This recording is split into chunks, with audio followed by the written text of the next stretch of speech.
Hi, welcome to Let's Sew with Wendy. Thank you for joining me. If you like what you see, please give me a thumbs up and subscribe to my channel. It's all free. Today I'm going to do some sewing on the Modern Quilter Singer 8500Q, which is the machine I'm currently using.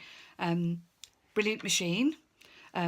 Really heavy, so it's not one that you take to classes with you, but you know, it is what it is.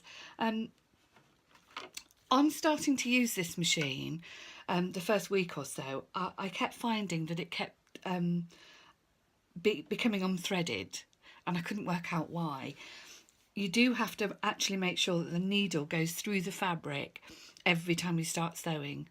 If you haven't got your fabric right underneath and your needle goes into thin air, it just becomes unthreaded.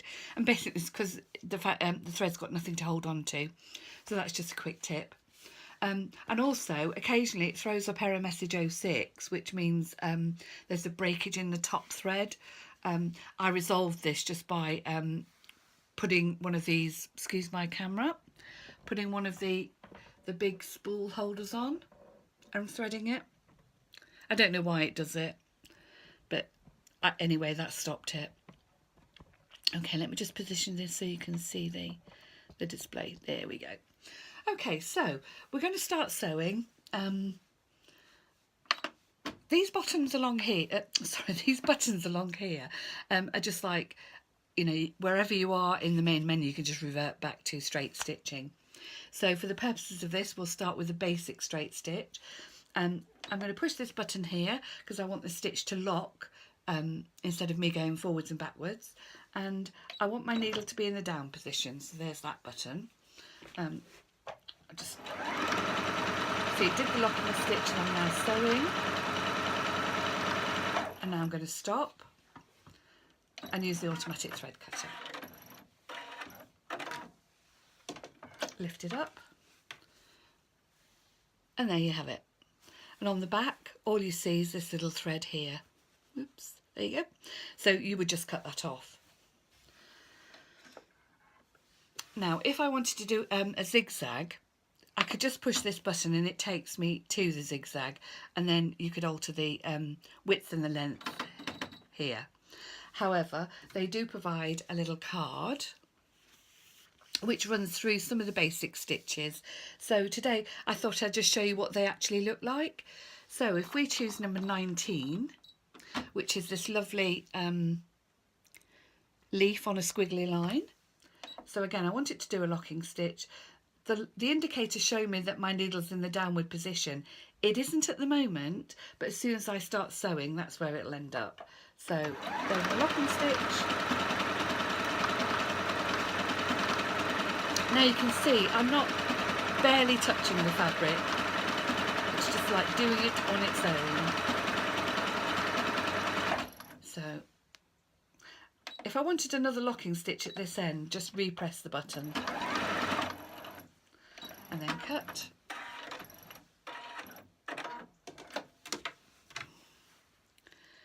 And that's that one. It's quite pretty. Let's choose another. I think this is called the Greek key, number 30, so we'll try that one. To be honest, I actually haven't even tried most of them myself, so it'd be interesting for me too.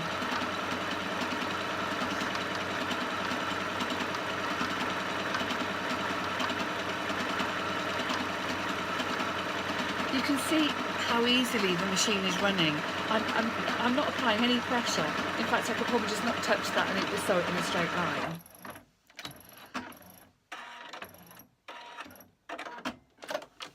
There you go. That's the Greek key. That's quite pretty actually. Some of them you can upsize, like this Greek key thing. You can upsize to make it as big as 7 and as long as 2.5. So we'll just try that. Again, I've not tried it, so I don't know what it's going to look like, but here we go. Oh yes, you can see that's a lot bigger. I'll just do a couple more stitches.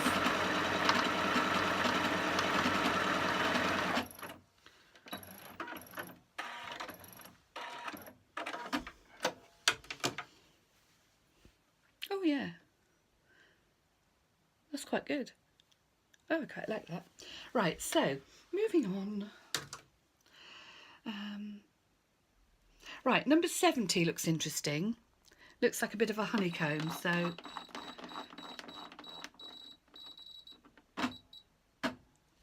let's give that one a go.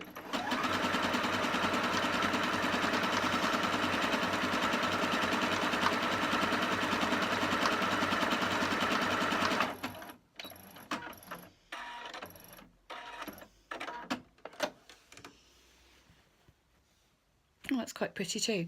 I'm just going to see if I can upsize this one. Well, I can't do anything on the width of a stitch, but I can on the length, so let's see what we've done.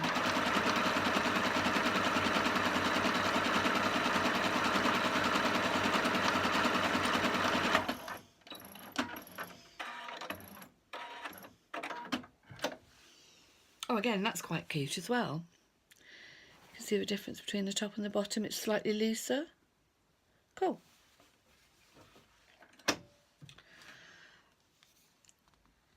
These stitches, I've had them on machines before and never actually used them, but they're actually quite nice. So we'll have a go with number 45, which is like a scallop.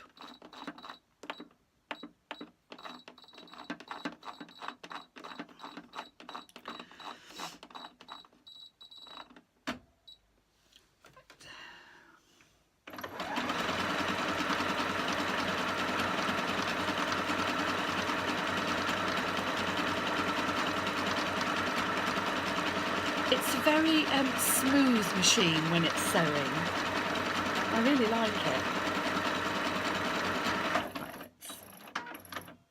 And I absolutely adore the thread cutter. It's so sweet.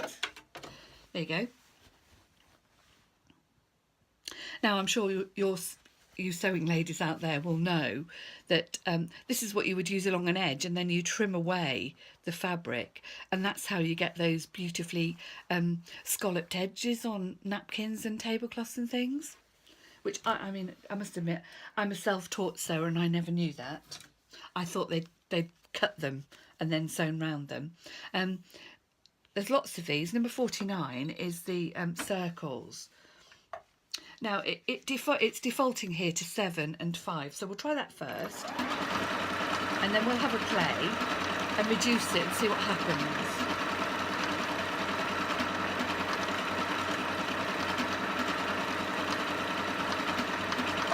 Thing is with these machines, lots of people have these stitches and never use them or never play about with them. Right, that's can you see? Yeah, there you go. That's the that's that stitch. So now we're just going to play around with the size. So I'm going to alter the width to say 4.5. And just for now, I'm just going to leave that as it is. Let's have a look, see what happens here.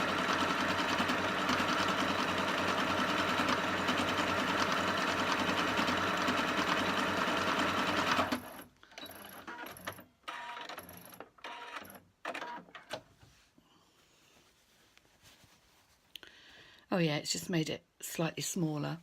So if I alter the length on that, it should make it to more of a circle then.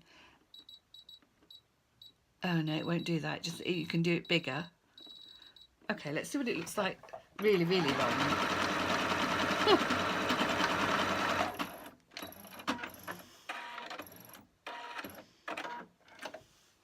Oh. Bit of an epic fail there. It just looks like a zigzag with a line in it. Anyway, it is nice just to play around with them. Also, I use a lot of these stitches in my quilts. And people think, oh gosh, you spent hours on that. Let me just see if I can reach a quilt. That's finished. If I show you the back side of this quilt. This is just using the, I call it the wiggly wave stitch, which is, I think, number 20, if I'm right. Another thing about this machine, that I did this quilting and I didn't have to put the walking foot on. Normally, if you're quilting a quilt sandwich, you have to have the walking foot, especially when you start doing some of the more fancy stitches. But with this machine, I didn't have to do that, and it's really clever. I mean, it does come with one, so if you want to use it, you can, but I don't. Right, let's just do one more stitch. There's one here which is quite pretty. It's number 42, it's the hearts.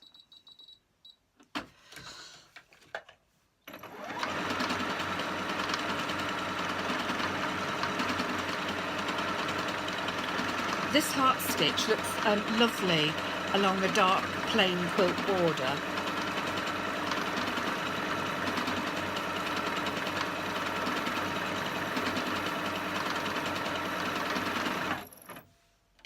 Let's just have a quick...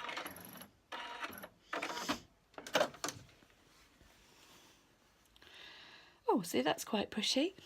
And I wonder if you could line it up, put it back underneath the machine. Maybe start there. I'm just going to see if you can make the hearts go both sides. Oh, you can.